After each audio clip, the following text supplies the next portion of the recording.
Good morning.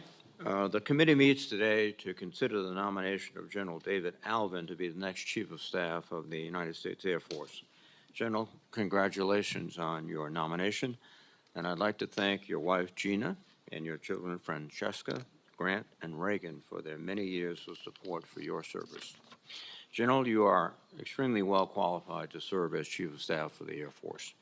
As the current Vice Chief, you have helped lead the Air Force through a critical period of modernization, and you are well positioned to continue the service's progress. You bring extensive leadership experience to this role, having served at every level from squadron to wing and across the globe, including in combat. You also have an important strategic perspective from your experiences on the Joint Staff. If confirmed, you will lead at a momentous time. Air power is key to our strategic competition with China and other adversaries. And the entire Joint Forces relies on the capabilities of the Air Force every day. This is a challenging mission, as the service must strike a balance between supporting its global operations while providing adequate resources to modernize its aircraft and platforms. To achieve this mission, the Air Force has increased investments in technologies that will help shape the future battle space. In particular, the Air Force's success will be determined by its ability to manage and control data. The development of the Joint All-Domain Command and Control, or JADC2, program will help detect, analyze, and act on information quickly using automation, artificial intelligence, and predictive analysis. For the Air Force specifically, the development of the Air Battle Management Capability, or ABMC, will help the service transition its ground-moving target indication systems from aircraft platforms to space systems. When fully developed, these technologies will help our forces acquire targets as early as possible and rapidly deliver information to the best operator on air, land, or sea. General, I would like to know how you would plan to continue resourcing and evolving these cutting-edge technologies. The U.S. Air Force remains the most capable air power in the world. However, in most recent budget requests, the Air Force requested to retire or realign various elements of the force, with a net reduction of roughly 214 aircraft in fiscal year 2024. This would have included reducing or altering the force structure for various fighter, transport, logistics, ISR, and training aircraft. Any proposal of this sort deserves careful consideration, but discussions must be had about whether these proposed retirements are necessary or appropriate in the near term. We also need to evaluate our domestic industrial base to avoid making short-sighted decisions that undercut our production and manufacturing capabilities. General, I would like to know how you would approach these and other proposed retirements and how you would plan to adjust the force structure. The Air Force must also adapt to the cyber threat environment. I understand the Air Force has struggled, as have other services, with its cyber readiness. This shortfall is due primarily to difficulties in training and retaining cyber personnel with specialized skills. The private sector has realized the immense value of our cyber operators, and it's offering them very high compensation to leave the military. The Air Force must adjust accordingly by providing a creative combination of incentives to compete for and retain these personnel. This should include competitive compensation and a professionalized military career path. And General, I'd like to know how you would plan to address this challenge. Finally, as we anticipate the challenges of future conflicts, I'm encouraged by the Air Force's renewed focus on contested logistics. Recognizing the need for more resilient and agile logistics in regions like the Indo-Pacific, the Air Force is developing a concept for distributed operations called Agile Combat Employment, or ACE. This concept would include air operations from many small airfields throughout the Pacific Island chains. General, I'd like to know your thoughts on how the Air Force should develop this concept further and how it can approach contested logistics support more broadly. The challenges I have just discussed are complex and growing, and the next Chief of Staff of the Air Force will play a fundamental role in meeting them. Thank you, General, for your willingness to lead at this critical time, and I look forward to your testimony. Unfortunately, Senator Wicker could not join us today. He is suffering from the flu. He has asked that I include his statement for the record, and without objection, Senator Wicker's statement will include it in the record.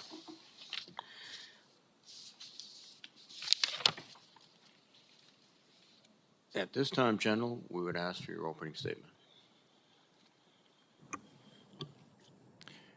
Chairman Reed, distinguished members of this committee, I'm grateful and truly humbled at the opportunity to appear before you this morning. Let me start by expressing my sincere appreciation for the continued support and advocacy of this body for our United States Air Force, its airmen, and their families. I assure you they continue to prove themselves more than worthy of that support, and our nation should be proud of each and every one of them. I'd like to briefly acknowledge my amazing family, who both inspire me and remind me of the why behind what I do. Gina, my incredible wife of over 27 years, is here with me, and our three wonderful children, Francesca, Grant, and Reagan, are away at college. Gina is the heart and soul of our family, and when I look to the world through the eyes of our very talented kids, I recommit myself to excellence. Because I believe if this nation continues to provide the freedoms and opportunities we enjoy, they will undoubtedly make the world a better place.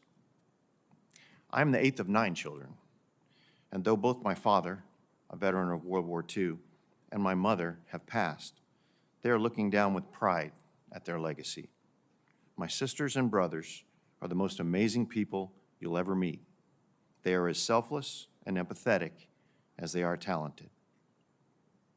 I would like to thank President Biden, Secretary Austin, and Secretary Kendall for their confidence and support in nominating me to be the next Air Force Chief of Staff. I would also like to thank General C.Q. Brown, Jr., our current Chief of Staff, and, pending confirmation, our next Chairman of the Joint Chiefs of Staff for his outstanding work in leading our airmen for the past 3 years. It's been an honor to be his wingman, and if confirmed, I look forward to continuing to work alongside him as a member of the Joint Chiefs. Chairman and committee members, I believe the opportunity to be the next Air Force Chief of Staff comes at a very important time in history, and I fully appreciate and embrace the weight of what is at stake. Our nation is coming to grips with the rapid pace of change that is upon us, and with those intending to act against our national interests while aggressively seeking the means to do so. America's national security focus is crucial as we navigate this new global landscape with our allies and partners, especially as opportunities for distraction and confusion are increasingly exploited. I've spent the last 10 years of my career doing the business of strategy, policy, and planning, equally split between the Joint Force and our United States Air Force. I can say with confidence that alignment across our Department of Defense is the best I have seen over that decade. Our current national defense strategy and our maturing joint warfighting concept are instructive in the development of our Air Force concepts and capabilities. If confirmed, I will focus on continuing the integration of these concepts and sustaining the alignment as we modernize the force. Our Air Force must transform to adapt to the changing character of war, requiring tough investment choices. The balance of risk over time to ensure sufficient readiness today and tomorrow demands constant attention. If confirmed, I pledge continued collaboration with this body as the Air Force analyzes and develops courses of action to best pursue our national security objectives. Above all, I believe the clear advantage this nation has over potential adversaries is the qualities inherent in the American people. I believe there is plenty of patriotism, desire to serve as part of a team, and drive for purpose-filled life in our population to fill our Air Force ranks. If confirmed, I pledge to continue to fine-tune the way we discover and reach out to those with the competencies and the desire to join our ranks. Just as important, I will continue to ensure those on our Air Force team want to stay by focusing on improving quality of life, quality of service, and by fortifying an environment where all of our airmen can achieve their potential. It is truly an honor to be nominated as the 23rd Air Force Chief of Staff. If confirmed, I look forward to working with this committee and the Congress to ensure the United States Air Force is organized, trained, and equipped to fly, fight, and win with air power, anytime, anywhere. Thank you very much, and I look forward to your questions. Thank you very much, General. I have a series of questions that are posed to each nominee. Please respond appropriately. Have you adhered to applicable laws and regulations governing conflicts of interest? I have, Senator. Have you assumed any duties or taken any actions that would appear to presume the outcome of the confirmation process? No, Senator. Exercising our legislative and oversight responsibilities makes it important that this committee, its subcommittees, and other appropriate committees of Congress receive testimonies, briefings, reports, records, and other information from the executive branch on a timely basis. Do you agree, if confirmed, to appear and testify before this committee when requested? I do, Senator. Do you agree, when asked before this committee, to give your personal views, even if your views differ from the administration? I do, Senator. Do you agree to provide records, documents, and electronic communications in a timely manner when requested by this committee, its subcommittees, or other appropriate committees of Congress, and to consult with the requester regarding the basis of any good faith delay or denial in providing such records? I do. Will you ensure that your staff complies with deadlines established by this committee for the production of reports, records, and other information, including timely responding to hearing questions for the record? I will. Will you cooperate in providing witnesses and briefers in response to congressional requests? I will. Will those witnesses and briefers be protected from reprisal for their testimony or briefings? They will. Thank you very much, General. As I mentioned in my opening statement, General, the Air Force plans to reduce a substantial number of aircraft, and included in these aircraft are intelligence and reconnaissance systems, and they include AWACS, JSTARS, U-2, and Global Hawk. Do you and the Air Force have a sufficient capability to support combatant commanders for ISR with the requirement of all these systems before replacement capability is online? Mr. Chairman, first, thank you for that question. This is probably one of the more vexing ones that we face as we try and balance the readiness today with the readiness tomorrow. With respect to the capabilities that we currently have to do ISR, ground moving target indicators, air moving target indications, we're finding that those platforms have served us well in the past, but they're decreasing in their relevance. And so as we transition to move to those platforms and systems that will be more relevant into the future, we are working to ensure that those that we retain, we keep as ready as possible. As they continue to age, we need to understand which of those we need to divest, because the cost of just keeping them flying or operating, combined with their decreased relevance, actually decreases our ability to deter and defeat into the future. So going into the future, as we develop those capabilities and the systems in the future, we will work with this body. And if I'm confirmed, I will pledge to commit to working with that responsible transition to maintain deterrence and readiness today as we transition to the systems of tomorrow.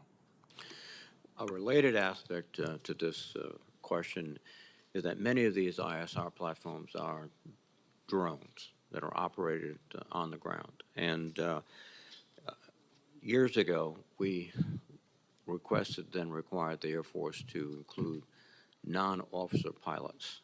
The model that we hope to build on was the model of the Army helicopters and warrant officers.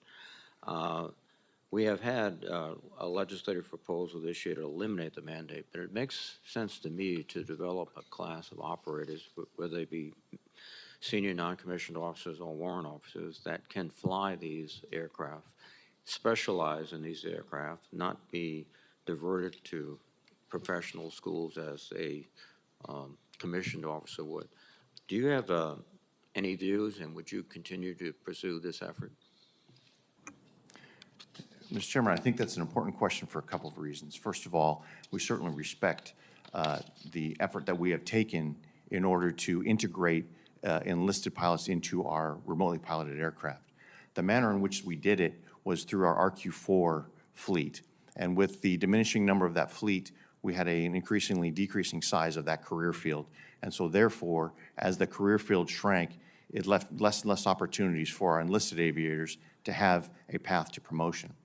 However, to your point about having sort of a technical track or a warrant officer equivalent, I would say that as we look to the future, one of the things we need to do in our force design is to optimize our ability to put the right airmen in the right weapon system and the right system to ensure that we can continue to dominate into the future. As we look at those force designs, our human capital is one of those things we will evaluate. And as we look to those human-machine teamings and the future of manned, unmanned platforms, we will certainly look at that as part of our human capital and force design as to what makes sense. I look forward to working this body if I'm confirmed. Thank you. Thank you very much. Let me now recognize Senator Fisher for her questions. Thank you, Mr. Chairman. Welcome, General Allvin. Nice to see you, and congratulations to you and your family on this nomination. As we talked about in our meeting, the Sentinel emplacement is the largest and the most complex project that the department has undertaken in decades. What efforts do you think should be taken to ensure that this program remains on schedule? Well, Senator, thank you very much. I appreciate that question because we need to keep reminding ourselves that one of the most sacred missions that we have is strategic deterrence. And maintaining that reliable and effective nuclear deterrent is part and parcel to anything we do as a Department of Defense and securing the nation. As you well know, and we discussed in your office, this Sentinel program is part of one of the most complex yet important transitions and recapitalizations of our ICBM fleet. To your question about how do we ensure it remains on track, Senator, I think one of the most important things that we can do is vigilance to ensure that as we see external factors that might potentially provide challenges or opportunities to the cost, schedule, and performance of that program, that we need to make sure we communicate with this body and collaborate to understand if there are opportunities that we can help to maintain it on track and have the warfighter get the requirement on time. And one of those things is the recent acquisition adjustment of an acquisition strategy to look for those things we might be able to decouple and pull to the left. But those are the things I would say vigilance and collaboration are the way that we can ensure that that program remains on track. And if I'm confirmed, I will pledge to do so, both counts. I appreciate that because a lot of times there's outside, I'd call them outside pressures, whether they're macroeconomic pressures that we're looking at. So I hope that we can continue to have a good discussion and an open discussion when you are seeing pressures like that. The Department of the Air Force also has a role in a significant number of systems that comprise our NC3. And while NC3 doesn't always receive the focus as we look at modernization, it is extremely important, as you know. In order that this project also remains on schedule, it's going to be vital that it does, so that we can maintain our nuclear deterrent. If confirmed, will you commit to working with this committee closely on these efforts? Senator, absolutely. Thank you.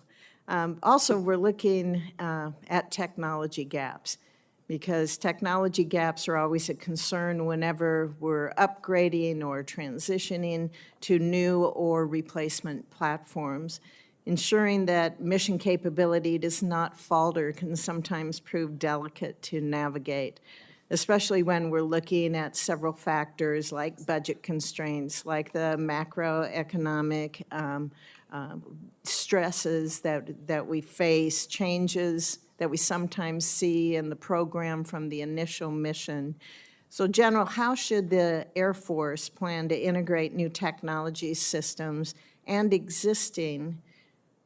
into existing infrastructure and operations so that you can maximize the effectiveness of those? Thank you, Senator. I appreciate the question. I think there's several depths to that question because we do need to integrate new technologies into existing equipment. I think many of the headlines that we get are wanting to modernize and develop new systems. However, we still have many capable systems. We just need to integrate the technologies to make sure they remain relevant. And I think part of that is ensuring that we know exactly what we need for keeping that particular platform relevant. And as we do that, we bake in things like cyber resilience and cyber protection, because a lot of those systems weren't originally imagined and designed when the cyber threat was as great as it was. So I think making sure from the start we have cyber resiliency and cyber protection baked into those so we don't add increased risk to those particular platforms will be key, and if confirmed, that will be definitely something I will be advocating for. That was going to be the second part, and it is the second part of my question to you. How do those cyber threats pose challenges to the integration that we're looking at? Can you give just a couple examples in this setting, please? Well, Senator, I think an example I would give is many of the legacy systems that we had weren't designed with that cyber protection, and so therefore there are vulnerabilities in the systems themselves.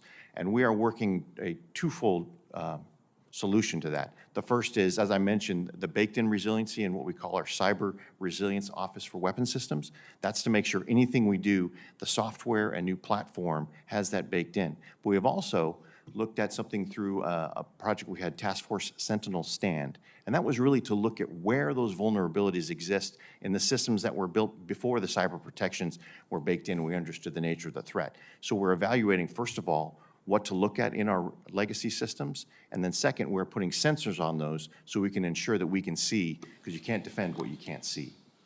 So it's important always to understand the threat. Absolutely, Senator. Thank you. Thank you, Senator Fisher. Senator Shaheen, please.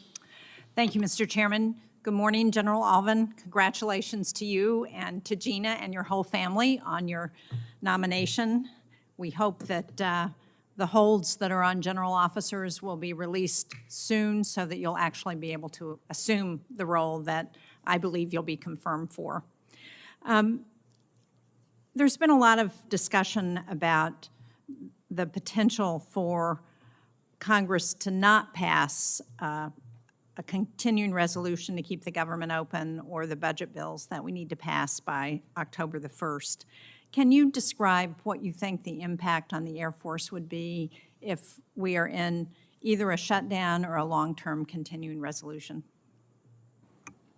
Thank you, Senator. That's a particularly important question because every day when I go to work, when I work for Secretary Kendall, who is laser focused on getting to the future, our focus is on how fast we can get there, understanding the sense of urgency, and that, as our Secretary said, war isn't inevitable, but we need to prepare for it as though it is. And so as we do that, every day that we don't have a predictability in our budget or we can't advance those modernization activities and the RDT&E and the science and technology advancement of those, we're falling behind. So while on the surface we keep the government running, we keep the trains running on time, as they would say, but the sort of underneath the surface, we are falling behind, and what we don't want to do is look several years in the future and find the accumulation of those means that we've fallen behind and put ourselves at a disadvantage. So the on-time appropriations help us buy those long lead items, continue the momentum that we're building after we've identified the capabilities we need. And can you also talk about what the impact is on our adversaries of a government shutdown, of our inability to get a budget that keeps the military operating? Well, Senator Shaheen, that's a challenging question to answer because it really goes into what we think are in the minds of our potential adversaries. However, when one can see the actions, if I were in their seats, I would look at that as the ability for us to perhaps, if I was an adversary to the United States or potential adversary, for us to be able to continue to gain momentum and move faster. And that's what, as the United States, one thing we do not want to do is encourage potential adversaries to think that when they have differences in national security or national interests, that they can take it into conflict and win. That's what we need to prevent. Thank you, I agree. I appreciated the opportunity we had to meet, and one of the issues we talked about was the KC-46, the tanker, which is no longer new, but still dealing with a number of issues to make it fully operational. And the first tankers were delivered to the 157th Refueling Wing in 2019. We still have a remote vision system that is not fully operational, and we're talking about not having that fully operational until 2025, so fully 6 years after the first tankers were delivered. How do we avoid that happening again in the future? And how do we do everything possible to continue to move forward that schedule for getting the RVS system operational? Well, thank you, Senator. First, I would echo the importance of rapid global mobility and what it means to our Air Force, and really what makes us the best Air Force on the planet, and enables our nation to be able to respond in a manner we wouldn't otherwise be able to, and I think it's critical. So the recapitalization of our air refueling fleet and enabling us to maintain rapid global mobility is absolutely essential, and I will continue to put focus on that. With respect to the KC-46, it is proving itself to be a very capable aircraft. I take your point that we wanted those systems to be working the first time out of the chute. We are putting the pressure and continuing to work with Boeing to ensure that those fixes, those software fixes, are making it the very, very best capability it can be. In the meantime, through our Major Commander General Minahan from Air Mobility Command, he has authorized the interim capability releases that enable us to still refuel basically all of the fleet of receivers that we have, with the exception of the A-10. And so it is functioning very well, but not as well as it could. So, Senator Sheen, on this particular program, it's just, once again, maintaining vigilance and maintaining pressure, if you will, to ensure that those capabilities are delivered. I believe as we move forward into future modernized platforms, I think we're learning lessons about maybe owning more of the tech base, about owning government's reference architecture, and those sort of things that will allow us to continue to leverage the influence that we might have throughout operations and sustainment and make it more affordable. Thank you. Well, rest assured, I will continue to raise the question until it's all fixed. Thank you, Mr. Chairman. Thank you, Senator Sheen. Senator Cotton, please. General Allvin, thank you for your service. Congratulations on your nominations. Congratulations to your family as well, and thank them for their service. And thanks to all the airmen who you've been representing up here in your current role and who you would represent in your new role if confirmed. Speaking of confirmation, since Senator Shaheen talked about the current situation on the floor, I just want to say that we could also easily confirm you if Chuck Schumer would get off the dime and shows that he actually cares about supporting our men and women in uniform. Of course, we voted before on general officer nominations. We voted just a few years ago for Mark Milley to be chairman of the Joint Chiefs. And you may say that's something special, but apparently Chuck Schumer doesn't think it's too special because he has said he's not going to have that vote for C.Q. Brown. Maybe my Democratic colleagues can go talk to Chuck Schumer, as they're always encouraging us to go talk to Tommy Tuberville. Second, my Democratic colleagues just a few years back required us to vote on the shift of H.R. McMaster, who was only a 3-star general, not a 4-star general. You demanded that we voted on H.R. McMaster simply because he was going from one job to the next job. So I don't think it'd be too much to ask for the Senate to spend a little bit of time confirming 4-star general officers to positions like Chief of Staff of the Air Force or Commandant of the Marine Corps or Chief of Naval Operations. That said, General Allvin, you said something I want to quibble with just a little bit. You said you don't think war is inevitable. I have to say, if you look over the stretch of human history, you have to conclude that war is, in fact, inevitable. But in a paradoxical way, it seems that no specific or particular war is inevitable.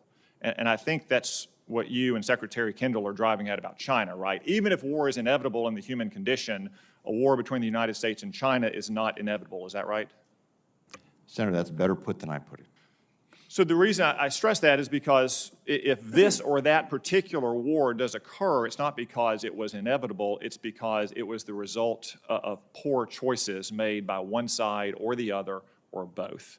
And I want to look into one choice in particular that we may be making that could tempt China to think they might win a war. Air superiority is critical in modern warfare, is that correct? Senator, that is absolutely correct. And that's a lesson that we've seen in Ukraine in particular. Russia expected to have air superiority in just a matter of days. They still have not established air superiority. What has that meant for them on the battlefield? Well, Senator, I think that we've seen that they are struggling in places where they did not anticipate that they would struggle. And also, it tends to go towards the Ukrainians' innovation and their ability to adapt on the fly. But it's clear that the Russians were not making the progress that they had intended. And is it fair to say that air superiority in the Western Pacific, especially in a conflict over Taiwan, would be as important or even more important than it has been in the land war in Ukraine? Senator, I believe that to be the case. Okay, thank you. So with all that in mind, the Air Force has stated repeatedly for the last few years that to meet our modernization requirement, it has to accept risk. That's a common phrase we hear, accept risk to divest combat aircraft. But at the same time, China is rapidly expanding its Air Force. So I share Secretary Kendall's reported concerns about the ability of the Air Force to face China tomorrow because I think we've had to accept a lot of near-term risk. Would increased funding for the Air Force necessarily decrease the risk we're having to accept in terms of near-term combat capability? Well, Senator, thank you for that. No, very, very well laid out question. I believe I would say that in the case of air superiority, as we see it in the future, we look back on how we've achieved it in the past, and I believe that is not going to be the way that we're going to be able to obtain air superiority, which is over large swaths for large periods of time. However, as we look towards modernization, we understand having the right capability in the right amount at the right time, synchronized with the joint fight, is going to be the key to air superiority in the future. So maybe regional, maybe temporal, but it's going to be just as important. And so as we look towards modernizing, we're looking toward keeping the most relevant platforms. And unfortunately, we still have some platforms that are marginally relevant, but will not likely be difference makers in a China fight. So those tough decisions that we're making or proposing to the Congress are those to be able to divest those that will be less effective today, and the money that we spend on trying to keep them airborne is money that will not be spent on being able to develop the capabilities of tomorrow. So additional resources obviously would alleviate some of that tension, but we are still constantly making those decisions and balancing today's risk. So some savings, I understand, from that divestiture, and that we can reinvest in the kind of platforms we need. But additional money appropriated beyond that for, say, F-35s or collaborative combat aircraft or munitions would no doubt help establish greater likelihood of air superiority in the Western Pacific, correct? That's correct, Senator, assuming we can get them in the timely manner. One final question. Another part of air superiority, especially in facing a threat like China, is our allies. As we've discussed, we're about to have foreign military training for the F-35s for allies at Ebbing Air Force Base. Can I get your commitment that, if confirmed, you'll do everything in your power to ensure that project moves forward on a timely basis, and we have the Sound of Freedom back in the River Valley next fall, 2024? Senator, you do that commitment. Thank you. Thank you very much, Senator Cotton. Senator Hirono, please. Thank you, Mr. Chairman. Congratulations, General. It was good to meet with you, and I thank your family also for their service. I asked the following two initial questions of every nominee before any of my committees, and I will ask you the following two questions. Since you became a legal adult, have you ever made unwanted requests for sexual favors or committed any verbal or physical harassment or assault of a sexual nature? No, Senator. Have you ever faced discipline or entered into a settlement related to this kind of conduct? No, Senator. The Air Force is now the acquisition authority for cruise missile defense of the homeland. Meanwhile, the Space Force is the global sensor manager, and the Missile Defense Agency continues to oversee system development. To ensure clarity and collaboration, I work to require a report on the roles and responsibilities for missile defense in this year's Senate-passed NDAA. And the department needs to develop a plan for cruise missile defense of Hawaii to include hypersonic missiles, which is why I work to include a strategy for integrated air and missile defense in the Indo-Pacific in our NDAA. General Allvin, if confirmed, will you work with Indo-PACOM as they lead the development of this strategy, the strategy being an integrated air and missile defense in the Indo-Pacific AOR? Senator, I absolutely will. And your point about the homeland defense being, Hawaii is not only the lead point into the Indo-Pacific, but it is on the frontiers of our homeland defense. And so, Senator, I will work with you on. You may know that I've been asking about the adequacy of missile defense for Hawaii for, it seems like a number of years, and that's why now that the Air Force has a particular responsibility, I'd like to be assured that all of this is being integrated. Although Pearl Harbor Hickam is a joint installation led by the Navy, the disrepair of the Hickam Airfield parking ramp endangers Air Force readiness. And we talk about the importance of air superiority, and I would say that we should have ramps that are in working order. General Allvin, if confirmed, how will you ensure infrastructure across the Pacific supports the Air Force's power projection requirements?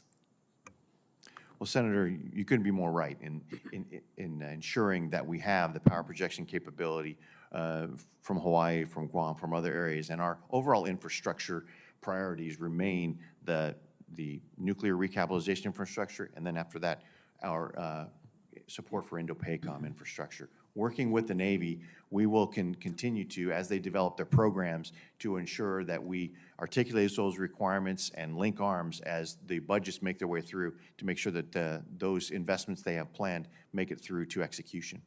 As I mentioned when we met, that I've physically went to see the parking ramp that at Hickam Airfield, and I saw a chart that showed all these red areas where a plane could not be parked if it's loaded to any particular extent. That is very unacceptable, and I'd like to see the Navy put the renovation and the repairs of the ramp infrastructure as a priority, and I would expect that you would support that. And there was a typhoon recently that devastated the Air Force facilities in Guam this past May, and I urge you to provide the accurate cost estimates and justifications that Congress needs to support the climate-resilient repair of Andersen Air Force Base. I think it is going to be in possibly in the billions of what happened at Andersen Air Force, so we'd like to see the figures. By around the end of this year, the fuel at Red Hill will be removed and strategically dispersed across the Pacific Theater. Though both tactically and environmentally prudent, it does raise new logistic challenges. General, how is the Air Force managing its strategic fuel laydown for the Pacific with the closure of Red Hill?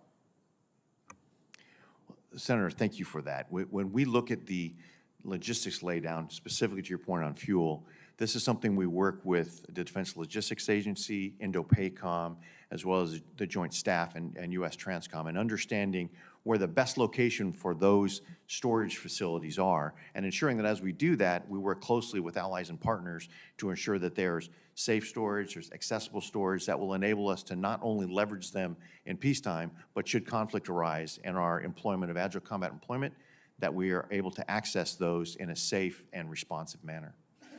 So you are engaging in those kinds of discussions now, because we're talking about Red Hill and 100 million gallons of fuel that now have to be dispersed elsewhere. So you are having those discussions now, and at some point, I don't know if in this setting, you can describe for us how the fuel laydown is going to take place throughout the Indo-Pacific area. Yes, ma'am, Senator, we will. Thank you, Mr. Chairman. Thank you, Senator Rono. Senator Rounds, please. Thank you, Mr. Chairman. General Allvin, first of all, I want to thank you and your family for your service to our country. When you're deployed, they are too. And when you're separated, it's not just you that's separated, it's them as well. And we appreciate that sacrifice that the family has made. Thank you. General Allvin, I also understand that the DOD and the NTIA study on the 3.1 to 3.45 gigahertz portion of the spectrum has been completed. It is being reviewed at senior levels in the department and will be published later this month. While it is not exactly as explicitly protective of the lower 3 gigahertz band that I think the facts merit, it is nevertheless important that I believe anyway, that the report suggests that it does not provide the commercial interest the carte blanche that they wanted to auction off this portion of the spectrum. As such, I anticipate members and their staffs will soon be hearing from the industry about their desire to move forward with some sort of a scheme despite the findings of the report. I remain unsure if the industry still does not know or just doesn't care about the national security ramifications that are at stake with regard to this part of the spectrum. I bring this up to set the stage and encourage you. It is imperative that you be forthright and clear on the impact that auctioning off the lower 3 gigahertz band of the spectrum would have on the Air Force's capabilities where you operate, and that the cost of developing the new systems could be substantial. Every senior DoD official that I have questioned this year has expressed concerns about sharing this portion of the spectrum due to the critical DoD systems that use and operate on it. General, if the study confirms the concerns expressed by DoD thus far, what would be your advice to the President and Congress? Well, Senator, I appreciate that, and you can add me to the list of senior DoD officials who has concerned about the national security implications of this. And the reasons are really twofold. these are not only embedded in the systems that we need to operate, and we do not see technology that would enable us to share spectrum. So if the decisions were either to vacate or to preserve, the option to vacate would not only be cost prohibitive in my estimation, but it would not enable us to do the training and the testing that we need to do to maintain the readiness in this environment where we see an increasingly aggressive and assertive potential adversary. So I would say my advice would be to preserve the spectrum in the areas that we have it so we can maintain our readiness against potential adversaries. Would it be fair to say that our adversaries would love to see us in a position where this portion of the spectrum was being depleted from DoD use? Again, Senator, I can't get in their minds, but if I were our adversaries, I would certainly see that as an advantage. Thank you. General Allvin, I was just out at Ellsworth Air Force Base 2 weeks ago. I was very impressed with Colonel Oakley, Chief Rasmussen, and the airmen of the 28th Bomb Wing as they prepare for the B-21 mission. Given the crucial role that the B-21 will play in our defense, both as a pillar of the nuclear triad and as a crucial component of our conventional forces in a near-peer fight, we need as many of these precious assets as we can get our hands on. Can you describe how important the B-21 will be to the conventional joint force fight in a highly contested environment like the Western Pacific? Senator, first of all, thank you for recognizing the great leadership. We spent a lot of time talking about platforms and systems, but it's obviously the airmen that really make it all tick, and that's a fantastic leadership team that they have. I agree. But with respect to the B-21, Senator, I'm personally very excited about this program and the way that it was developed and what it's turning out to be in its performance, and cost schedule and performance adherence, all of these things. But more importantly, for what it's going to bring to us. When we look at the conventional fight in the Indo-Pacific, if that happens, we need all of the systems to be survivable. They need to be connected. They need to be able to be persistent. And the B-21 provides not only all of that, but also a great long-range strike capability. And as we look forward in our force design on which things are going to be the more important, getting that balance right of standoff and stand-in, long range and sort of within the close fight, the idea that the B-21 can penetrate allows it to operate across all of that space. It is going to be the backbone of our future bomber force, and we're very much looking forward to getting into the theater. Fair to call it a badass weapon of war and peace? Couldn't say it better myself, Senator. Thank you, sir. Thank you, Mr. Chairman. Thank you, Senator Rounds. Senator Manchin, please. Thank you, Mr. Chairman. And again, my congratulations, General, to you, and thank your family. And I just want you to know your unselfish service, sir, along with all the men and women in uniform, is what keeps us bipartisan, holds us together. You are the glue, and we appreciate that more than you know. With that, I'm concerned about the budget delays. I'm more of a budget hawk on this, but basically our CRs, the cost of a CR to our military, our readiness, and basically the value of our dollar. We've been asking for that more of an accurate cost to that, what type of punishment or what type of detriment it is to your buying power. And we've been told that basically since from 1991 to 2010, the delays for defense appropriations about 29 days. Since 2010, it's over 118 days. We've been also told that the American Enterprise Institute threw out a rough estimate of $200 million per day, $200 million per day, under the latest continuing resolution that covered the start of fiscal year 23. If that's accurate, that's a total of $18 billion. We're always asking for supplements. We always need more money for the military to do its job to meet the demands and challenges we have. If you can get me just an accurate figure, I'm sure that you all are able to do that. And that leads me into the other part of my question, was basically the position of the Chief Management Officer. I very much believe that the Department of Defense needs this person and give it the authority it needs to do the job, to have risk evaluation, risk assessments, where we stand, where we can better utilize the monies we have. We're fighting all the time to make sure our defense is the best equipped and best supported. But if we don't utilize the money that we have accurately and have accountable and auditing, I'm concerned about that and your commitment to that. And if you would support that Chief Management Officer, I think it'd be a tremendous asset to the entire Department of Defense.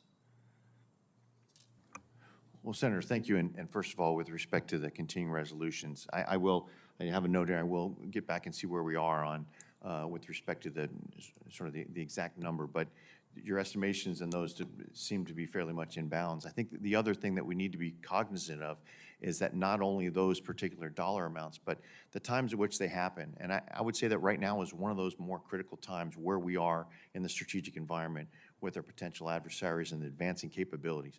I believe we've done some very hard work under Secretary Kendall's leadership through these operational imperatives to really refine and define some of the capabilities that we will need. And if we continue in continuing resolutions, or even worse, even if they're partial, or even if they're even worse cases where we can't have the predictability to make those investments, we're losing the one thing that money can't buy us back is time. I know we're at the cusp of a shutdown, and we're talking about that, which we shouldn't even be on the table. Basically, it should be how we get our job done in the manner that we're supposed to. Let me lead to something much more concerning to me also, is the Ukraine war, especially our air war that we have, or lack of an air war. They've been asking for quite some time for F-16s. We've been reluctant. All of a sudden, we basically agreed. They've been asking for long-range missiles. We've been reluctant. They've been asking for Reapers to be able to deliver long-range missiles, long-range missiles that we haven't given them. Can you give me an evaluation of the air war that we have and what they're going to need for them to be successful? Because it looks like we're just kind of piecemealing it together and taking longer than needed for them to be effective. Well, Senator, I will be happy to do a better evaluation and get back with you on the organized training and equip. I'm not as deep into the understanding of the operational Delay of the piece. F-16s. Delay of the F-16s. Why did it take so long? Senator, those are, again, those are policy decisions that Okay. were made in the context of an integrated deterrence So and let me other. ask this question, if I may, sir. I'm so sorry because our time's running quick. Do you believe the F-16s will be effective and be helpful for them to have some air defense and air superiority? Senator, thank you for that question, because I believe, first of all, the F-16 is a very, very capable platform. What we understand through our successes in air power and air superiority is it's not only the platform, but it's the training. And that training is not just on the platform, but it's the integration with the command and control elements, the integration with the joint force. And so, as with our Air Force, we're only effective if we're part of a joint force.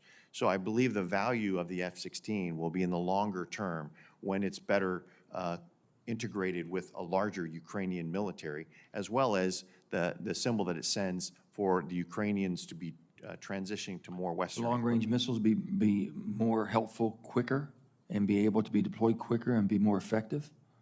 Or the Reapers that we've basically been talking about for quite some time can't seem to get in theater? Senator, all of those are very capable pieces of kit and munitions, and I think the real value in understanding their value is going to be understanding how the Ukrainians might integrate those and how that works into their scheme of maneuver. But we do have very capable munitions and platforms. Maybe we can meet later and you can get me more briefed up on the concerns I have. Thank you, General. Thank you, Senator Maxson. Senator Ernst, please. Thank you, Mr. Chair, and General Allvin. Thank you so much for your time today, and congratulations on your nomination to you as well, Gina, and to your entire family. I know that you are going to be an effective steward for our Air Force and a strong partner to this committee. I will express today a concern that I shared with you in my office. First and foremost, it is a specific issue with the Air Force and the Air National Guard. When the National Guard's 185th Air Refueling Wing in Sioux City, Iowa, converted from its F-16 fighters to the KC-135 tankers, it was back in 2003. The Air Force said they would upgrade the airfield at the Iowa National Guard facility, and unfortunately, the Air Force and the National Guard have not followed through on that commitment.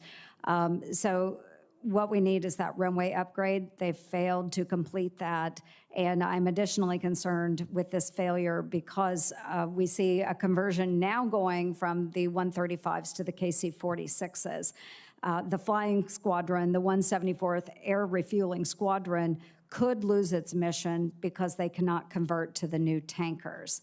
Not upgrading the runway will have a direct impact on retaining the immense talent of our guardsmen in Sioux City.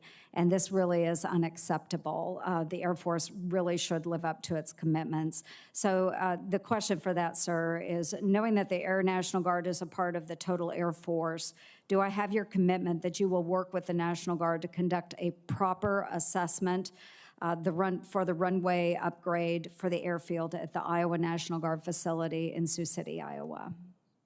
Senator, you absolutely do, and I will tell you that the 185th is a fantastic organization that, they celebrated, I think, 75th Yes. year in 2021. So this is one, we're nothing if not a total force. I do commit to ensuring that assessment, that evaluation is done and in conjunction with the Air National Guard to ensure that we have understanding of cost, schedule, and performance for that particular initiative. Thank you. And do I also have your commitment that you will work with the Secretary of the Air Force to pause any discussion on changing the 185th Air Refueling Wing's mission set until a full and proper MILCON assessment is completed? Senator, you have my commitment now. We'll work with the Secretary of the Air Force on this. Thank you very much. And you are absolutely correct. The men and women of the 185th are incredible. They have a great command team there, and their airmen are top-notch. So another issue that I spoke with you as well in the office is regarding our Air Force Special Operations Forces. As ranking member on the Emerging Threats and Capabilities Subcommittee, I am totally invested in ensuring our nation's special operations have the authorities and the resources they need to carry out their role in our nation's defense. So how does the Air Force Special Warfare community fit into your strategic direction to move the Air Force forward and transform?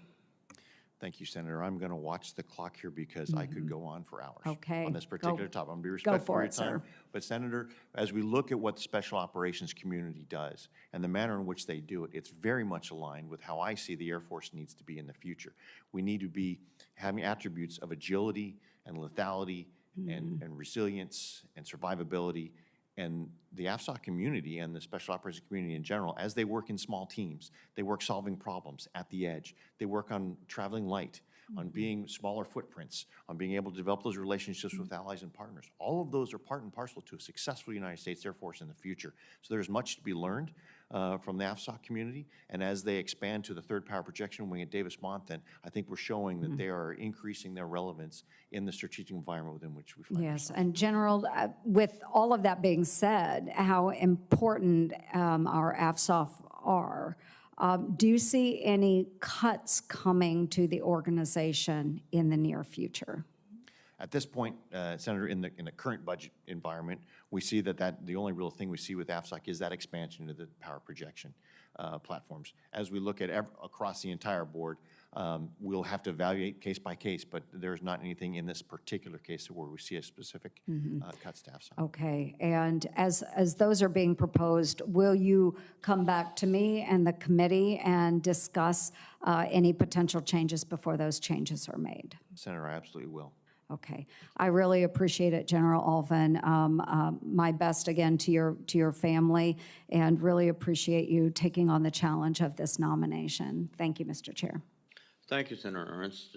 Senator Kane, please. Thank you, Mr. Chair. General Allvin, congratulations to you. One of my colleagues earlier in the hearing suggested that the problem with holds of military nominations was Chuck Schumer's fault.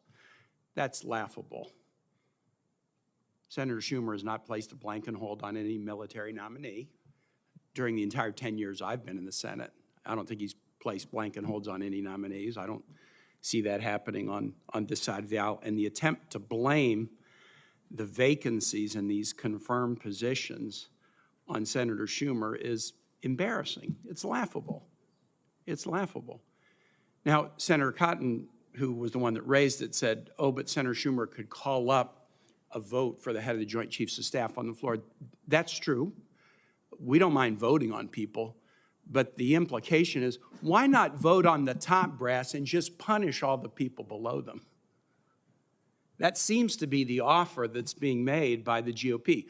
Vote on the top brass and punish everybody else. I remember one of my most memorable days in the Senate. We had a Senate lunch of all senators, closed door, and John McCain talked about his experience as a POW in Vietnam.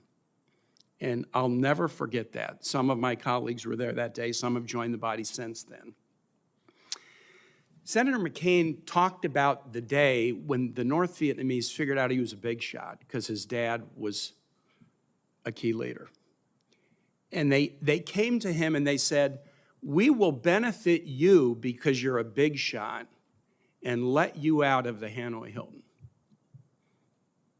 And you know what he said? No, I'm not letting you benefit the big shot, and I'm not going to get out of the Hanoi Hilton until you let every other hostage out who got here before me. Now, to me, that seems like what the military ethos is. I didn't serve in the military, but I had a son who did, and he always used this officers eat last thing. What, we're going to have votes for the top brass and just turn a blind eye to punishing hundreds of other people who are waiting? It's a punishment. It's a punishment. Why would we benefit the people at the top and cavalierly allow others to be punished? And so the offer that's on the table of, yeah, let's have a vote for a few people here at the top and allow all the others to suffer, that seems to be completely contrary to what I know the U.S. military ethic is. Trying to blame this on Chuck Schumer is embarrassing. Mr. Chair, I would like to offer the following articles into the record, articles that are appearing in foreign press in adversary nations, allied nations, other nations about the blockage of U.S. military leadership. And I'd like to offer the following articles. U.S. military hit by unprecedented leadership void. Russia Today, August 5, 2023. And there's more. Senator stalls U.S. military promotions and anti-abortion standoff. Al Jazeera, July 10, 2023. No truce over military blockade on abortion. Anthony Zurcher, BBC, September 8, 2023. The anti-abortion senator blocking the Pentagon, Ejercicio del País, July 13, 2023. U.S. Senator Tommy Tuberville blocks top U.S. military promotions because of abortion views. The National and the United Arab Emirates, July 11, 2023. U.S. Senator blocks hundreds of military promotions over reproductive rights. Sydney Morning Herald, July 12, 2023. And a final piece from CBC, the Canadian Broadcasting Company News. Embassies unstaffed, military gaps, America's toxic politics spills into foreign affairs, July 25, 2023. I'd like to have all those entered into the record. General Allvin, one question. Pillar 2 of the AUKUS partnership encourages collaboration on a wide range of technologies between the U.S., Australia, and the United Kingdom. What role do you see for the Air Force in the AUKUS partnership? Well, Senator, the role for the Air Force in the AUKUS will largely be sort of decided by the senior leadership of each of those three countries. I will tell you that we have several deep and integrated interoperability and relationships with both Australia and the United Kingdom. Airborne C2, some of the things, the opportunities for co-development of weapon systems, I think those are some of the opportunities as we look at some of the developments of the systems that I think will be largely AUKUS-friendly, if you will, whether they're bilateral or trilateral. I think there's lots of opportunities to advance with allies and partners. Thank you, Mr. Chair. I yield back, but I just am recalling the heroism of our former chair, John McCain, today, and the fact that he would not let those who weren't VIPs be punished, even though it would have benefited him. And I think that's an ethic that we should all learn from. Thank you. Thank you, Senator Kane. Senator Kramer, please. Thank you, Mr. Chairman. Thank you, General Allvin. Congratulations to you and your family. It's nice to meet Gina. This first opportunity I've had to meet a family member, but I'm going to take your word when you say they're, your quotes, amazing, incredible, wonderful. I just hang on to that part of the record, Gina, for a long time. Very good, very well said. I'm going to take some issue with what, or at least seek some clarification regarding your discussion with the chairman on the future of ISR and the transition, as you called it. You talked about maintaining readiness and keeping ready, and that you have this plan for a transition. And yet, I pulled out this week the three most recent budget overviews, and I see in fiscal year 22 under strategic context, listed as one of the 5+1 missions of the Air Force is continue intelligence, surveillance, and reconnaissance. Fiscal year 23, strategic context, Air Force core missions. Number 5, intelligence, surveillance, and reconnaissance. And then I look at the 2024 budget overview, and there's no mention of ISR anywhere not a transition. There's a lot of other things, and the operational imperative, it has a lot of impressive aircraft. Am I reading something wrong, General? Is the Air Force trying to get out of the ISR business altogether to, like, this year? Senator, absolutely not. If there's anything, that would have been a sin of omission. I would say that as we look at the ISR of the future, we're trying to transition to something that is platform-centric to something that is system-centric. Because if we focus on ISR as we have in the past, sometimes those platforms are a little bit more vulnerable rather than how they can approach the system. But this transition will be one where we have to, and we've had conversations on this about make sure that we maintain, to the extent that we can, the capabilities throughout this transition as we leverage what we think can be more persistent, accessible, survivable, and connected. And that's why we're looking to leverage more with our Space Force partners as the entire Joint Force is becoming more and more reliant on not only the airborne layer, but the spaceborne layer of ISR as well. So I've had a number of Space Force officials like yourself sitting where you're sitting, and they're pretty clear that the transition's a ways off before they can take it and run with it as the exclusive platform. The transition has to involve something other than keeping the last 9 RQ-4s flying, which at this point 2 or 3 I think are capable of flying. Is there a transition in place for new aircraft? Well, Senator, there is the idea of being able to leverage some of the platforms that are we can talk about at this classification level and some that we can't, as well as some of the other domains that we want to integrate the data to be able to have that ISR, fused ISR. I think when we look at the opportunities that are there through all sorts of intelligence that can be fused together to gain that situational awareness picture, we will be looking at trying to manage that risk until we get to that future leveraging all of those platforms, whether they be the RC-135 version or some of the maintainer of the RQ-4 or some of the other sensors that we have that can put together this picture. I want to move on to something else you and I have talked about, and that's collaborative combat aircraft. And I've been reading a lot about it. There just happens to be a lot of articles in the last couple of months about it, and you know, we're having more and more discussions about it. And of course, the Air Force's plan to come up with some sort of affordable, rapidly adaptable, sometimes heritable, right, aircraft as a force multiplier. We've all seen, I've seen several of the companies that are, and what they're looking at in a contribution.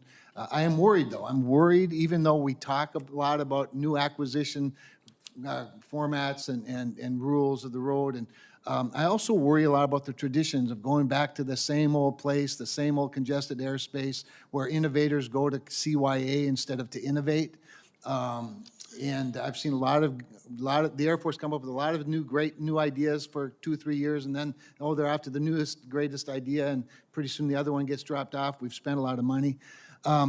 And I happen to come from a place that has really great airspace for new innovations. I come from a place where a base that you know well, although you haven't seen it lately, and I can't wait to show it to you because, as you know, part of that base is now a private sky park, where Northrop Grumman and General Atomics and others are testing and remote piloted aircraft, obviously training pilots from all over the world, not just our own. Where now TMCI is outfitting old RQ-4s to help us better test hypersonic missiles. And yet the future of the base is uncertain to me. And I just would love to hear why Grand Forks wouldn't be a better place than the desert, other than the sunshine and the proximity to the ocean for something like a CCA, where real innovation takes place on both sides of that fence at that base. Senator, I will tell you we're not committed to a specific location. What I will tell you is that integral to our force design of the future, we are committed to collaborative combat aircraft. They are defining one of the core elements of what we believe the Air Force needs to do in the future, which is better human-machine teaming, which is better having affordable mass. And the location, I would say we're not committed to the desert at all. And I certainly do appreciate the value of Grand Forks, and having been there as a squadron commander, I certainly look forward to coming back, I believe, next month. Well, let me just stress, for the people that like the sunshine of the desert and the proximity to the ocean, that a lot of future wars could be fought in the Arctic and in very, very cold places. And I just think we have an awful lot to offer, and you and I are going to talk a lot more about it, and I'm going to stick around for another round if we get the opportunity, Mr. Chair. Thank you very much, Senator Kramer. Senator Rosen, please. Well, thank you, Chairman Reed and Ranking Member Wicker for holding this hearing. And General Allvin, I want to thank you. We had such a great meeting last week, and for your willingness to serve, and of course for your family, because all of us know we can't do any of these hard jobs without the people who love us and support us. And so I'm going to talk about a little bit about what we got going on in state with a lot of sunshine, and maybe there's a little desert, maybe it's close to the ocean, but I want to talk really about the C-130J basing, because the Nevada Air National Guard's 152nd Airlift Wing in Reno flies its legacy C-130s in some of the hottest temperatures, highest elevations, and in the most challenging mountainous environments of any C-130 unit. Integral to their mission is flying the Modular Airborne Firefighting System, the MAFS, in support of the U.S. Forest Service as we see those wildfires year after year. So upgrading the Nevada Air National Guard's C-130H fleet with C-130Js would really have a substantial impact on their readiness, on their firefighting capabilities in Nevada and the western United States. Like I said, we have seen devastating wildfires. This really matters to all of us. And so I appreciate that Air Force leaders followed through on their commitments to me to update the basing criteria to now include specialty missions like MAFs. I'm excited that Reno's under consideration for the latest round of basing decisions. General Allvin, can I have your commitment to work with me to ensure that our 152nd Airlift Wing receives the C-130Js so they can more safely and capably carry out their dangerous mission to help fight those fight the wildfires, in Nevada and throughout the western United States? Senator, first of all, I'd like to echo the bravery of the air crew and those who support them on that mission. That is a dangerous mission, and they take that on with bravery and courage every single day. And so hats off to those fantastic airmen of the National Guard that do that. With respect to the basing decision, yes, ma'am, as you said, the Nevada Air National Guard has made the cut for the candidate location, and that final decision for the preferred location, Secretary Kendall has delegated that to the Director of Air National Guard, and I anticipate that should be out imminently. I will endeavor to continue to dialogue with General Lowe to find out when that ultimate decision will be made. But, I mean, congratulations on moving into that candidate location and being under consideration. And I will continue to dialogue with General Lowe. Thank you. And I want to also ask for your commitment that the Department of the Air Force will strongly consider location and missions served in particular regions of the country, like we just spoke about in Reno, when making your basing decisions to ensure that our Air National Guard, all around the country, that they're best equipped to respond to the kinds of emergencies in their region. Thank you, Senator. I will. I want to go in the little time I have left. We talk a lot about childcare, and we had a great discussion there. Airmen stationed at Creech Air Force Base, they have an incredibly difficult time finding adequate childcare options because their shift schedules, they pilot those MQ-9 Reapers, we know that, and they fall outside of the normal business hours given the 24-hour operations they support around the globe. So your in-home childcare fee assistance pilot program, it was launched to help the in-home childcare solutions for service members in the region with exceptionally high demand. We know the pilot program was expanded to include Las Vegas. However, I've been told by our airmen and women that the program has so much red tape, it's so cumbersome, the requirements, that the program is essentially unavailable to the many Nevada families who desperately need this service. So how do you propose that we fix this problem? Because their mission isn't changing, and we have to give them that peace of mind of affordable quality child care. Our military families, you know this, we need that. Senator, thank you for that question, because I think what often goes unnoticed is the idea that for many, child care is a readiness issue. Especially you bring about the point of those brave folks at Creech who actually are employed in place and are taking on highly stressful missions and then go back home. But they're still just as dedicated and work just as hard, and the hours are tricky as well. And so they may not have access to the standard child development centers that others who work sort of the day shift would, as you will. So to your point about this in-home child care, Senator, you have, if confirmed, you have my commitment to continue to work to try and cut through some of that red tape, because I find it heartening that there are families out there who are willing to open up their homes and be subject to the certification to ensure that there's the safe care of the children for those who might be, working at night. That is something somewhat selfless of those who are volunteering. So my pledge is, if I'm confirmed, I will work with the OSD and see how we can maybe streamline that to ensure that we can meet both the needs as well as the willingness for those potential homes to be able to support that. Thank you. Our families and our country will surely benefit. I'll submit some questions for the record on housing at Nellis Air Force Base for our airmen and women there. I appreciate your time today. Thank you. Thank you, Senator Rosen. Senator Tuberville, please. Thank you, Mr. Chairman. General, thanks for being here, and congratulations. You and your family had a great talk the other day, and you'll do an outstanding job. Had a chance over, and I told you this, over the last month to go down to the War College and see General Andrea Tullis, who does an outstanding job. She allowed me to speak to all 1,500 colonels and majors, and that was a treat. I mean, what leaders we got in this country. That was awesome.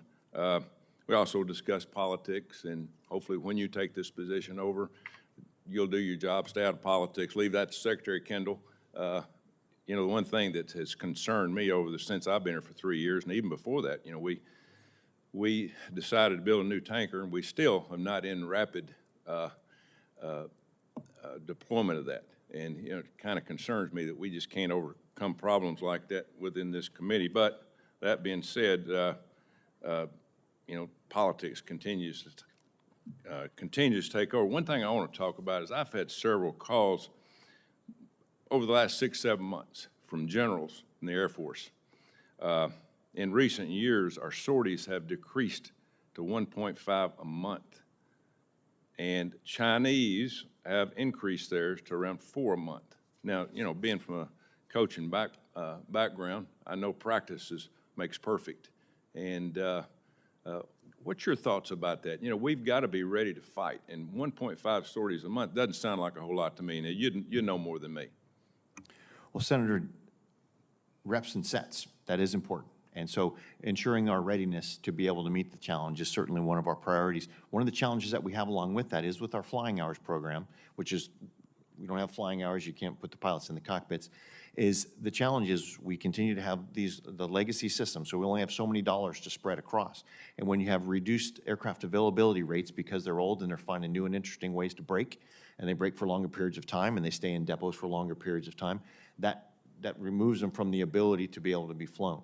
So that's one of the challenges that we have. Also with some of the maintainers that we want to fly to maintain these new aircraft, we need those wily, cagey maintainers to keep fixing the old ones. So some of that skill set that we're looking for seasoned maintainers to transition to some of these 5th-generation platforms have not been available to us. And as they say, if you want a 10-year maintainer, it takes 10 years to build that. So if we can't have access to those because they're still maintaining the legacy platforms, and also those legacy platforms have supply chain issues, all those sort of things that make it just less efficient, which is another reason as we are looking to manage the readiness of today and the readiness of tomorrow, that we have that challenge to be able to meet the needs while still being able to advance to the modernization that we need. So you're saying this is not a policy, this is a cost problem, an airplane problem, maintenance problem. This is not a policy that we have to cut back to 1.5 sorties a month. Are you saying that?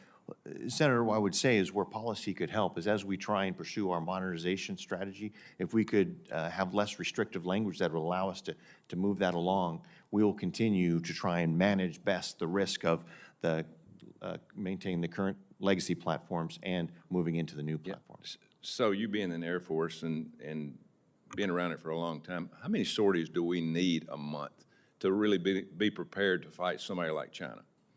Senator, there's a great phrase in the weapons school that says, it depends, and I know that's not a satisfying answer, but if I could maybe talk about what it may depend on. We have revalidated throughout our Air Force over the past 18 months, we have revalidated what we call our mission essential tasks. Moving from 20, 30 years of counter-VEO fights, understanding the nature of the environment in which we're going to need to fight in the future, we've revalidated those tasks. Understanding how well we do on those tasks tells us how many sorties we're going to need. We're also moving into a world to where, when I was flying, it was, if you're in a simulator, you weren't getting that much training. You need to actually be flying. The advancement of the synthetic environment and the ability to work in some of the key mission areas without actually being in the cockpit changes that equation as well. So I would say I do believe we could fly more and be better, but to give you a precise amount, I think would be probably folly, because there are other elements with respect to mixing it with the live virtual constructive environment that will help offset the need for pure airborne flying. Yeah, there's nothing like actual experience, and I think you'd agree with me on that. And, I just hope that, we're ready and willing and ready to go. And I don't know the difference in the airplanes. I'm sure there's a difference of sorties in terms of the F-35 and all the different versions we have. But again, thank you for what you do. I wish they'd bring you to the floor today. I'd vote for you to be confirmed. Hopefully that happens in the near future. Thank you very much. Thank you very much, Senator Tuberville. Senator Warren, please. Thank you, Mr. Chairman. General Allvin, congratulations on your nominations. Gina, it's good to have you with us today.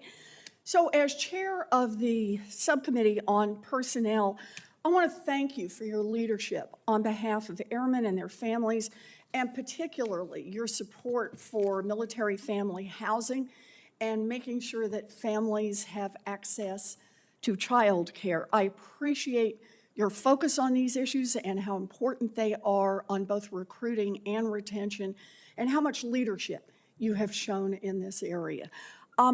For nearly 9 months now, the senator from Alabama has personally blocked the Senate from approving promotions of more than 300 military leaders. These are all leaders that Senator Tuberville voted for here in committee. But the senator from Alabama is angry about a Pentagon health care policy, so he's decided none of the leaders can take up their jobs, the jobs that are needed to maintain our national security. The Air Force has the most senior officers who've been trapped by Senator Tuberville. General Allvin, does this block on promotions for top military leaders help or hurt our ability to recruit and retain service members, particularly in fields like cybersecurity, where we're fighting hard to try to get the best talent?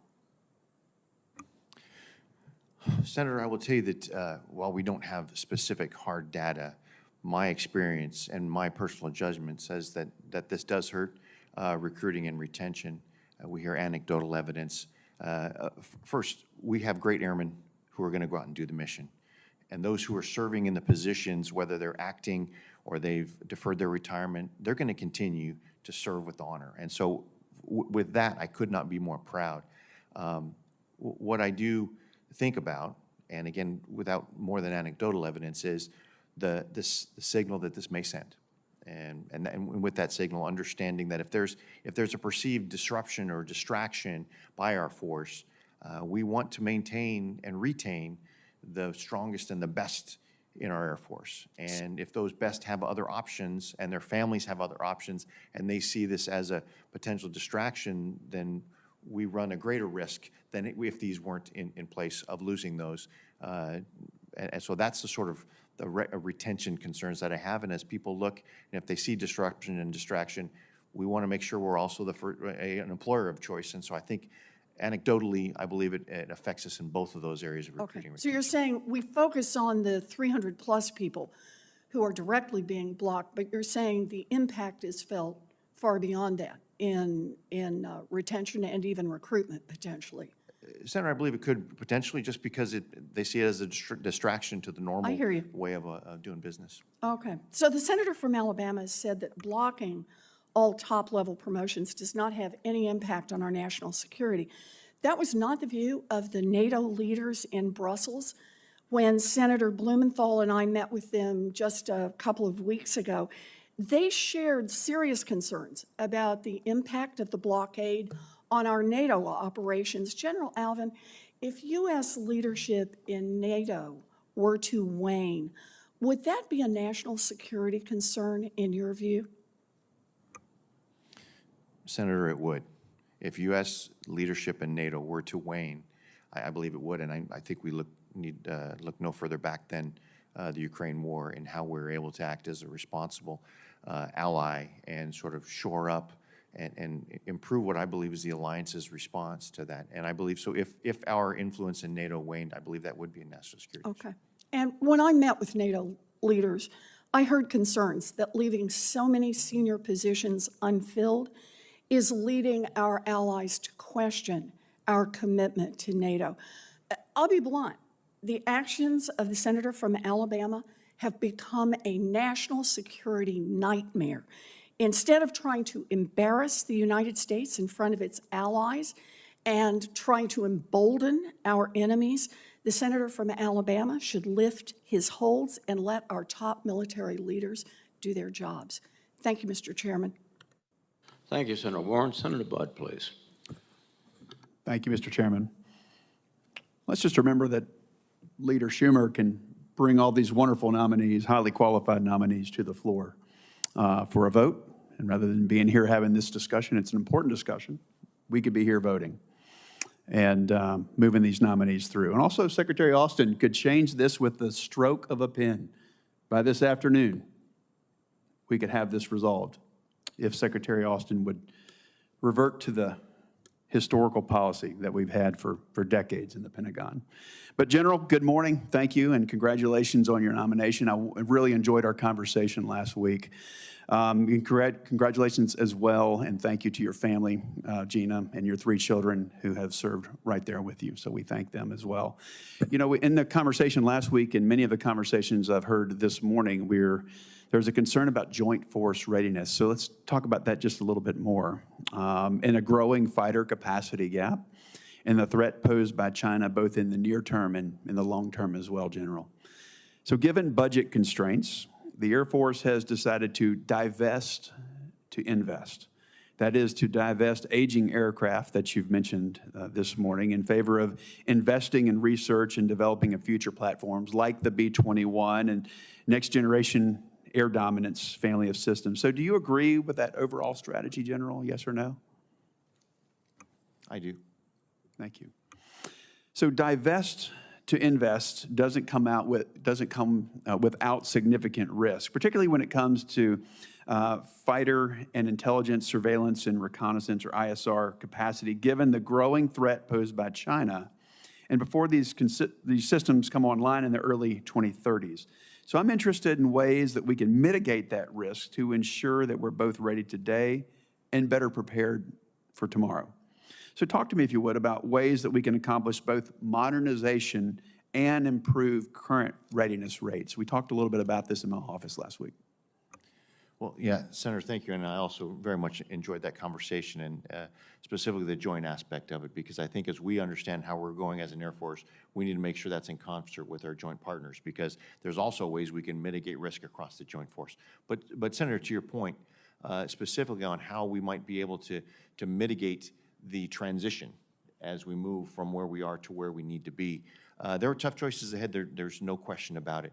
However, as we look towards doing some smart things, such as, I would say within our bomber fleet, obviously we're working on the B-21, but we've got a B-52 that's likely to live to be a centenarian.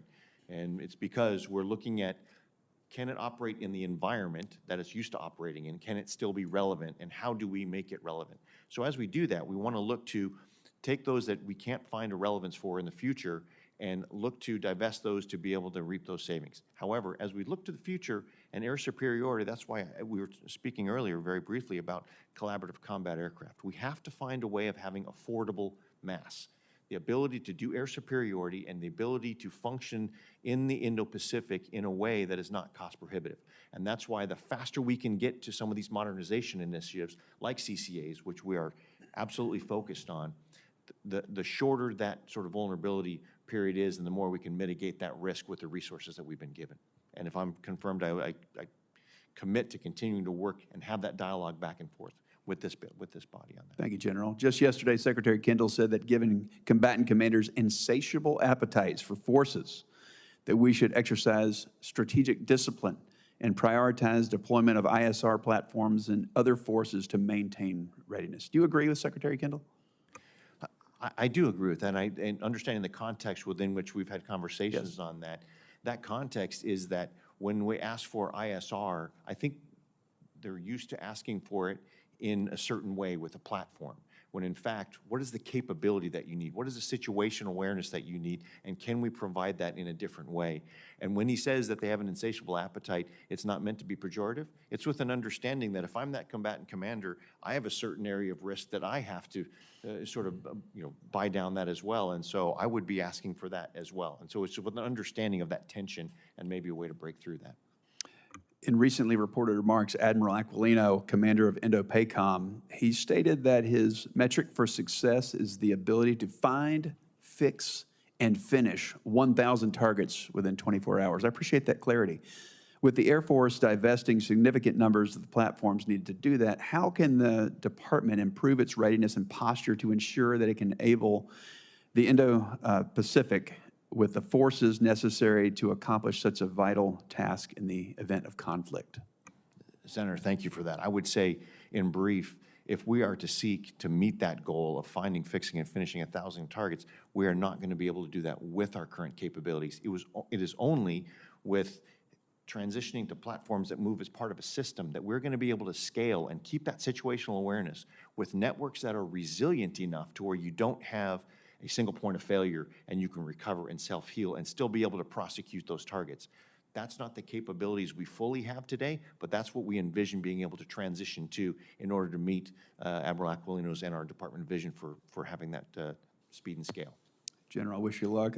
Thank you, and again, your family. Thank you, Senator Bud.